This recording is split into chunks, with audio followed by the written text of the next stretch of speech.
Hello, I'm Jay West, and our TV show is Directions. Directions is about how life's opportunities, if you will, whether we take them or not, cause directional changes in our lives. And if you've been watching this show, you've heard and seen from many guests from many walks of life that I've already interviewed and had on here. Occasionally I do a show by myself, and this is one of those days. And I thought I'd talk to you a little bit about some things I've been involved in, some of my upbringing, and how I got to where I'm at.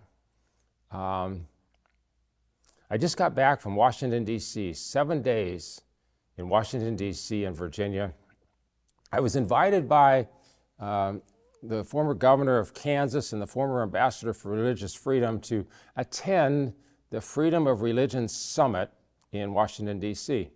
I've been to this before, and so I was kind of aware of how it flows and how it functions. But the last time or two that I just attended, this time I was a volunteer and an intercessor, and so things were different for me. It was held at the Washington Hilton, and the Washington Hilton was the place that the assassination attempt happened on President Ronald Reagan back in the 80s. And I got to stand at the very spot that he was shot and read the plaque. And, you know, just going through things like that where history was made was incredible. And then attending the conference, I was able to pray with between 17 and 20 internationals, for 17 or 20 different countries. And saw a lot of results, saw some healings. Got to pray with 2 Secret Service agents. The reason they were there is because Vice President Vance was speaking at the conference the next day, so they were in the building getting ready for that. And I got to hear the Vice President. I was pretty close to him at one point, and so that was nice and fun, engaging. I prayed with almost every one of my Uber drivers, even the flight attendant on Delta Airlines. I won't go into the whole story, but he was based in Washington, D.C. He's a young guy, only 3 months as a flight attendant, and was very concerned because of the plane crash that just happened in Washington, D.C. As a young flight attendant, he realizes that could have been him coming in on an evening flight with Delta rather than a different flight on American. So I got to spend time with him, and he came and he found me in the terminal later, and he came up to me and shook my hand and thanked me again for praying for him, just making a difference in his life. And I have pictures of all this, so we may put some of them up, we may not, but just an amazing, incredible time. And then I was invited by my congressman to have lunch with him, and he's been a guest here on the show, and so I got to go to the Capitol dining room for the congressional leaders, which is normally just open to the congressional leaders, but he took me in there. And we went on a different tunnel than I've been on before. So there's a tram inside the tunnel, and I got to ride in that tram, excuse me. And then he introduced me to congressmen from Montana and North Dakota and South Dakota. I got to pray with some of them and take pictures with them. And then I saw some private areas that I've never seen before. I've been to Washington, D.C. This is my 17th trip, so I've seen a lot of things. I've been blessed to be in the State Department multiple times, in the HUD building, in the West Wing, in the old executive offices, obviously in the White House, and lots of the congressional buildings. But this time I was in an area that I've never been privileged to be in before. I got to go into a room where the couch that John Quincy Adams died on, he had a stroke in the rotunda. They took him into this couch, and he laid on it for 24 hours before he died. And people still use it and sit on it. I don't know how they keep it up. I chose not to sit on it, but I got to see that. And then I got to see, there was a room designated for Abraham Lincoln, kind of a study room with a fireplace, kind of a place that he could just retreat to when the congressional leaders are debating things or he was going to sign a bill. And then right down that hallway, there's this opening in the floor. I got to see that too. It's where the British Army came in. 250 some years ago, they came in to the Capitol. Were attacking. And the very hallway that they ran through, and the very tunnel that they came up out of underneath the rotunda, I got to see that. And just so many interesting things. And then I was ministering in 3 different churches in Virginia, Wednesday, Thursday, and Friday night. And that was fun, and just a lot of interesting stuff. And here's an interesting story. It's amazing how God works in my life. And you know, for me, God is very, very important. I've got my Bible here. I bring my Bible almost every time I have a show here. My Bible is my handbook. It's my manual. It's kind of like I've got a manual in my car and in my Nissan. And it tells me how to do different things, and the control buttons and the radio and the, you know, Bluetooth, whatever I want to do, it gives me instructions. Well, the Bible gives me instructions. And one of the things the Bible teaches is about just blessing others, encouraging others. And to do that, God looks at it with eyes of, wow, look at that person doing that. Maybe I'm going to bless them. And I don't do it to get a blessing. That's not why I do it. I do it because I love the Lord, but blessings come back. And here's an example. I ministered. A friend of mine opened a door for me to meet somebody else. And this other person and her husband opened the door for me to minister at 2 churches. And they liked the ministry so much. And through casual conversation, they said they were going down to Florida and they're stopping to see friends in South Carolina, in Charleston. And my wife and I had just talked about going to Charleston to go to a conference there. And anyway, so it worked out perfectly. This new friend drove to South Carolina 2 days after she met me, introduced me to friends of theirs in Charleston. And those people introduced me to the pastors of their church. And the pastors of the church, it's an Anglican church in Charleston, South Carolina. Without even knowing me, they just opened the door and invited me to come speak in April. And that's kind of how I live. Is that referrals and references and people talking to other people, it's word of mouth. And I do that for many, many others too. And it's just interesting how God shares and does things in our lives that way. And it's just incredible opportunities open up that I'm blessed to walk through. I mean, this year already, as I record this, it's February, and I've been to California, I've been to Texas, I've been to Washington, D.C., and next week I go back to Texas and ministry, and just, you know, I think I was out of state 11 or 12 times last fall. It's one city after another, one state after another, racking up the airline miles for sure. But ministry, sharing, talking, praying, and not just for the people I'm going to go see, but again, Uber drivers and wait staff. Our hotel manager at the Hyatt, where I was at in DC, the hotel manager was from Pakistan. He's been here 8 years, and his wife and children are still in Pakistan trying to get out. He's been here 8 years. He has not seen them. He does FaceTime with them, and he calls them, but he hasn't seen them in person. I mean, can you imagine that for 8 years? And for whatever reason, the doors aren't open for the family to come yet. It's a struggle. It's a hardship. You know, it's what, you know, I think about our military personnel. They're deployed sometimes up to a year. A year is a long time. This is 8 years. 8 years, you know. So we get to spend time, and because of that, a friend of mine was with me, and we just took the manager out for dinner. We just wanted to bless him, encourage him, took him out, gave him a copy of one of my books, and prayed with him, and exchanged cell numbers, and have been talking to him since then. Made a new friend. And he was one of the 20-some people from other nations that I got to pray with last week, and along with the Secret Service agents and wait staff and just people from all over the world. Incredible opportunities. You know, I grew up in Southern California. I grew up in a football family. My dad played quarterback for the University of Pittsburgh for 4 years, and I wear his college ring. It's right here in my hand. And he played quarterback for 4 years, and his parents were from Lithuania. And it's really interesting. My name's Jay West. I've already shared that, but it wouldn't have been West had he not played football, because he played back, you know, in the 40s, 1940s, and the press couldn't spell his last name, which was Uskevich. His family was from Lithuania. And so, and I don't know how or why this happened. I really don't. I don't know the whole story, but I know it's true that it did happen. He changed his name to West, and the whole family adopted it legally. He had 6 or 7 brothers and sisters, and the parents too adopted it legally. Why? I don't know. But so, when these people do these genealogies and they go back and try to figure out their family history, I know where my family history is. Anyway, my dad went on, he played for the Rams, and his brother, Pat, played for USC in California. He went on and played for the Packers.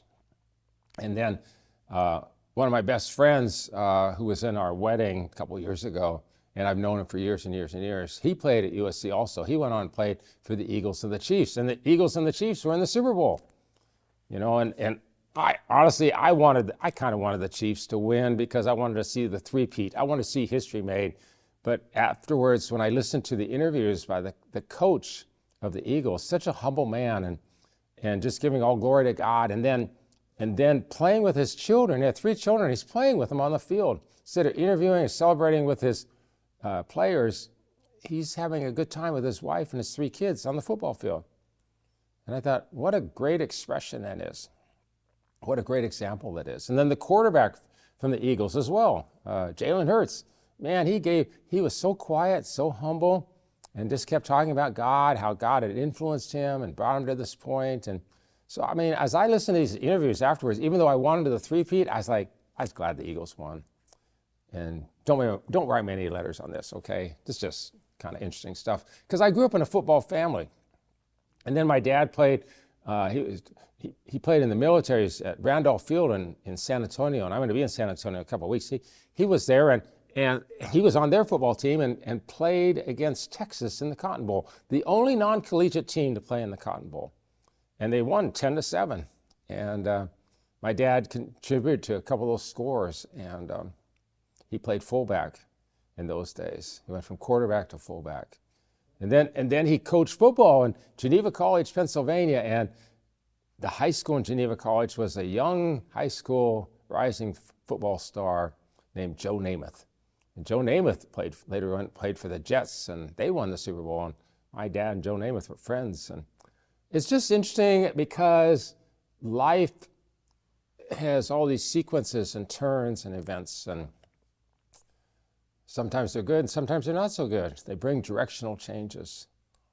And my whole family, even my brother was born in Pennsylvania, but I was born in San Diego area, a town called Escondido. I get to go there in June for I can't believe it, I'm dating myself by saying this, my 50th high school reunion. Wow. So anyway, I get to go back and show my wife, Rebecca, where I grew up, the house that my dad built, the church that I went to, the high school I graduated from, my old hometown. It's going to be fun. I'm looking forward to it. And part of my growing up was that my parents instilled in me a standard of excellence, and it was good to help others. It was good to do a job well and to finish it. Like when we trimmed bushes, and we had a lot of bushes around our house in California, all sorts of plants and things, and we had all sorts of citrus trees, and we had holly bushes and pyracantha bushes and oleanders and all the normal flowers and plants in Southern California. But when we trimmed them, we just leave them down. We swept everything up, made it look nice, and then we would help other people and do the same. Having that standard of excellence in serving and blessing others, that's a quality you don't always see nowadays. A lot of people just do their own thing, and it's somebody else's problem. It's somebody else's situation. And I remember one time my son and I were going to minister somewhere in deep Kansas, and we stopped at a park that was just littered with trash everywhere. And it was kind of gross, but we spent a half hour to an hour and we just picked up trash and made that park look a whole lot nicer than when we found it. Nobody will ever know other than we told you. Telling you now, that was like 10 years ago, more than that, maybe 12, 15 years ago. It's not for the purpose of patting ourselves on the back, so to speak, but just to say, hey, maybe I can make a difference in somebody else's life. Maybe I can make it a little nicer. Maybe it can contribute. I like to engage servers in conversation. Like my flight attendant on Delta ended up praying for me in the aisle because he was fearful of the crash. You never know how the conversation is going to go. But I can tell you it won't go anywhere if you don't initiate it, you don't start it. So I look for ways to have conversation with people and bring up God in the conversation. Sometimes it works, sometimes it doesn't. That's okay. I was friendly and blessed, and I have a few one-liners. One of them is, tell your boss to give you a raise. That always gets a chuckle, but it opens up a conversation. And so I have a number of those. I won't share them all right here, but yeah, look for ways to bless. Look for ways to encourage. Look for ways to affirm others. A lot of people are going through hard times. We've had a presidential change, and we all know that, and we're all hopeful because the majority of the country voted for him. And we're hopeful that things will change, but inflation's still here. Eggs still cost a lot. Gas still costs a lot. You know, it's only been a month. It'll take a little while for that change. But those high prices affect people and discourages them. Whether it's they go into the hospital and it's a medical thing, or go to the grocery store to buy groceries or to buy gas, or just go on a vacation. Things are limited because of costs. And so how can we help other people make things just a little bit better? And give a little larger tip maybe, a word of encouragement, kindness, gentleness, not being so harsh. You know, I was at the airport recently. I was in Houston, and the gate agent was checking me in, and I just said to her, I said, do you need prayer for anything? She said, oh yeah. And I said, what's going on? She said, it's been a hard morning. Almost every customer has been rude to me. A lot of them using the F word and cussing and swearing at me, and I can only do what I can do and find the seats and so on. It's just been a harsh morning. So I just prayed for her. I prayed against anxiety and stress, and prayed that peace would come in her heart and mind, and I blessed her, and I just thanked her for her service. And, you know, I was just trying to be nice. And she said, you're the nicest customer I've had all day. I'm going to do you a favor. She said, I'm going to upgrade you to first class. Now, I didn't do it for that. I didn't even ask for it. I didn't even remotely hint at it. My goal was simply to bless and honor, bring a directional change, if you will. Help that person with their daily routine and maybe make a difference in their lives. And I've seen God then encourage me. It just now encouraged me this week. It just, like I shared, it was just in D.C., and now I get to go to Charleston, South Carolina, because somebody referred me to somebody else who referred me to the pastor who opened up the door and said yes. So the Bible says when you give and you bless and you encourage, it will come back to you. I get that, but I don't do it for that reason. That's a byproduct. It's a benefit, if you will. It's kind of like getting a coupon to the store. You stop at the store, you get coupons for that store, you get to use them again. It saves you some money, you know. But it's not why I shop at the store. I shop at the store because I like the store. I encourage other people because I like to encourage people, affirm them, bless them. Philippians 4:8 says, whatever things are lovely, kind, noble, of a good report, think on these things. The Bible also says, as a man thinks in his heart, so is he. Out of the abundance of the heart, the mouth will speak. So if what's in your heart is bitterness and anger and discouragement and cuss words and, you know, just strife, that's what's going to come out. If what's in your heart is joy and peace and love and courteousness and helpfulness and affirmations, that's what's going to come out. So what are you putting into your life? What are you digesting? What are you chewing on? You know, what are you watching on TV? What kind of movies are you watching? What kind of books are you reading? What kind of concerts do you go to? Who are your friends, and what do they talk about when you're around them, and so on. All these external things are going into you, and then you have this filter, and trying to filter this out and figure out life. It's not easy, is it? It's not easy. And then you get hit with a surprise bill.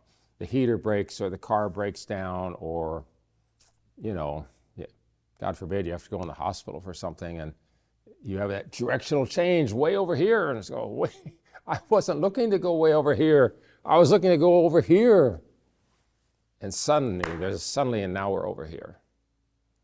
It's like, how will you handle that? How will you walk it out? I have a lot of people come to me and they pray. They ask me to pray for them so they get well, so they don't have to go in the hospital. And I'm like, you know, sometimes God wants us to go in the hospital.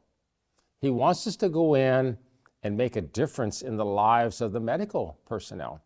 I had kidney stones once, and God chose to heal me through the urologist, going in and crushing those stones and pulling them out of me, however they do that.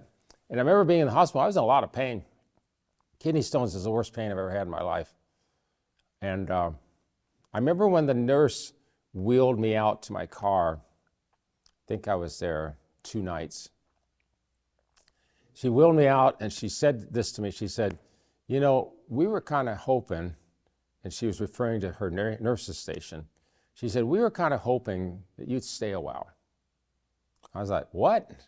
I was like, in order to stay a while, I'd have to still be sick, She said, I know, but I said, why do you say that? And she goes, you've been the nicest patient we've had in a long time. Most patients grumble and complain and are uptight and cuss and are mean and are obnoxious, and some of them are even physically violent with us. You're the nicest patient we've had in a long time. You encouraged us, you complimented us. We knew you were in pain, and you were still nice. You prayed for some of us, and we were just kind of hoping that you'd stay around a while. I mean, we're glad you got well, but we were hoping you'd stay around a while. And it's like, yeah, that's the way it should be. That's the way it should be when even life's curve takes us way over here. Those kidney stones hit me the week before Mother's Day. I'll never forget. Mother's Day of 2014, I was in agony, sitting at home, and I called a friend of mine. Their names were Jerry and Melissa, and I just called Jerry and Melissa, and I said, hey, would you pray for me? And even though they were having a Mother's Day celebration at their house, they dropped what they were doing, drove all the way across town, sat on the floor at my feet, laid their hands on my legs, and prayed for me. Husband and wife team gave up their family gathering to come over and help me. It was so sweet. It was so generous. Can't say the right word. It was so generous, and it was so endearing. Why did they do that? Because out of the abundance of the heart, the mouth speaks. They carry peace. They carry helpfulness. They carry compassion.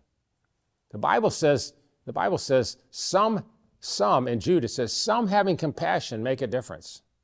Years ago, this is 2025 as I air this, and in 2014, same year in October, I saw a friend of mine. Her name was Sharon. She was walking with a walker, and I said, Sharon, what's going on?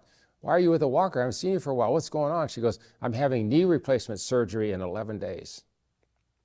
And compassion just came on me, and I said, Sharon, man, I don't want to think about you going through recovery and physical therapy and everything else as we go into the winter months here in snow and ice. Could I just pray for you? She said, sure. And it was in a home where a bunch of other people were, and I prayed for her, and she felt warmth on her knee. It was honest truth, verified by my doctor. You can talk to him. Dr. Mark Woodruff, you can talk to him. I prayed for her, and she felt warmth come on her knee, and she was able to walk up and down 2 or 3 steps without any pain, without her walker. They were right there in that home. And then she tried all week long to get her knee to hurt. She bent it underneath her chair multiple times. She jumped up and down on it. She just did things trying to make it hurt. It wouldn't hurt. And so she went in for pre-op blood work, like 2 days before her surgery. She went to her doctor, which is my doctor, which I already mentioned, Dr. Woodruff. And he examined her, and he canceled the surgery.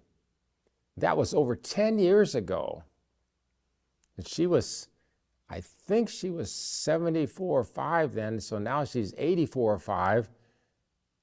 And God just supernaturally dropped in and healed her. And honestly, I did it out of compassion. She wasn't looking for it. And if I hadn't run into her, maybe it wouldn't have happened. Maybe it would have happened with somebody else. I'm not taking that kind of credit, but I'm just saying I had compassion on her. Do you have compassion on people? You know what I do when I go to the grocery stores? I try to push 2 carts in where they put the carts outside when I come in, and 2 more when I leave. And I try to find carts that are left in a parking spot so somebody couldn't park there with the carts there. And I'll never know who I helped. It doesn't matter. 2 carts in, 2 carts coming out. out of compassion, just trying to help somebody. Make a difference, make it easier for somebody else, and you'll never know about it. A blessing, just helping others, making directional changes for somebody else. So Sharon, to this day, never had the knee replacement surgery. So she didn't have the expense, she didn't have the recovery. God just supernaturally healed her. You say, how is that possible? It's God. It's the only answer is God. Verified by a medical doctor here in town. So there you go. You have the opportunity. I love this quote. As you have the opportunity, do good unto all men, especially the household of faith. That's from Galatians. And then a friend of mine, Leonard Ravenhill, said, the opportunity of a lifetime must be seized within the lifetime of the opportunity. Sometimes there's a narrow window and you only have so much time for that opportunity, and it's right there in front of you. What are you going to do?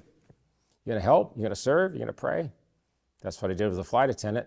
That's what I did with the hotel representative, the manager, the Hyatt in Washington, D.C., and took him out for dinner. That's what I did with the congressional leaders. That's what I did with the international people who were attending the conference. That's what I did with the Secret Service agents. Just encouraging, blessing others. You have that same possibility in your life every single day. Every single day, I believe you have the opportunity. And if you say, well, I'm not even getting out, well, send somebody a text, call them on the phone. Say, hey, I was thinking about you today. I just called to tell you how much I like you, how much I care for you. Is there anything you need? Can I pray for you? Can I go to the store for you? Just be an encouragement to others. So as we conclude today, thanks for listening. Thanks for listening to Jay West just kind of talk about his life and how God infuses things into our lives to help others bring a directional change. And sometimes they're going this way and now it's bringing it back to the straight road where they need to be. So thanks for tuning in. We'll see you next time on Directions. God bless you and have an amazing day. Bye-bye.